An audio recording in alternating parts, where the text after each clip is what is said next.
Du coup, je m'appelle Léo, je suis actuellement en troisième année en spécialité MDE. J'ai réalisé mon stage au sein de l'entreprise Brother Hubbard, donc c'est une entreprise située à Dublin qui s'occupe de nombreux restaurants. En fait, c'est une grosse chaîne de restauration.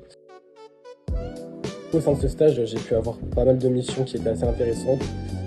J'ai pu créer du coup notamment un audit complet de leur site internet, du coup, plus pour la partie digitale, mais aussi pas mal de templates pour leurs réseaux sociaux, mais j'étais pas vraiment dans l'opérationnel parce qu'il y avait quand même la barrière de la langue. Et à côté de ça, j'ai aussi pu avoir pas mal de missions, notamment en comptabilité, donc c'était quand même assez intéressant.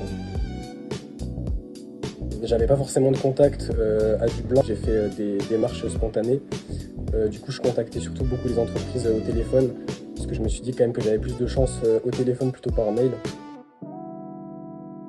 J'ai pas forcément fait de démarche spécifique parce que l'entreprise dans laquelle j'étais se situait dans la zone euro à Dublin.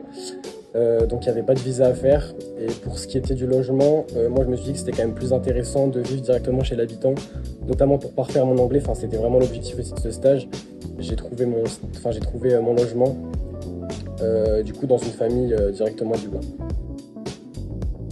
Et en arrivant là-bas, moi j'avais pas forcément un anglais qui était excellent, mais bon, j'ai pu progresser au fil des semaines et c'est vrai que dans un premier temps la barrière de la langue c'était quand même compliqué, mais au bout de 2-3 semaines de pratique, ça fonctionnait plutôt bien, donc franchement je vous recommande de réaliser un stage à l'étranger.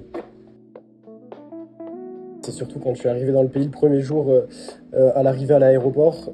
C'est vrai que du coup j'étais en contact avec beaucoup de passants parce que je comprenais pas du tout je comprenais pas du tout le fonctionnement des transports en commun sur place. Je m'étais pas forcément renseigné à l'avance, ce qui était un peu une erreur de ma part. On va dire que c'était pas forcément un défi, mais c'est vrai qu'avec notre accent français on nous reconnaît bien et donc c'était plutôt assez drôle sur place dans l'entreprise. Si j'avais un petit conseil à vous donner, ce serait surtout de regarder toutes les aides auxquelles on peut avoir le droit. Moi, je sais que j'ai trouvé mon stage relativement tard, donc en fait, ça a un peu entravé toutes ces démarches. Du coup, j'ai pas pu avoir d'aide au déplacement, mais je sais qu'il y a énormément d'aides qui existent, que ce soit pour le déplacement en avion ou même le logement sur place. Et ça, vous pouvez retrouver ça directement sur le site de l'université.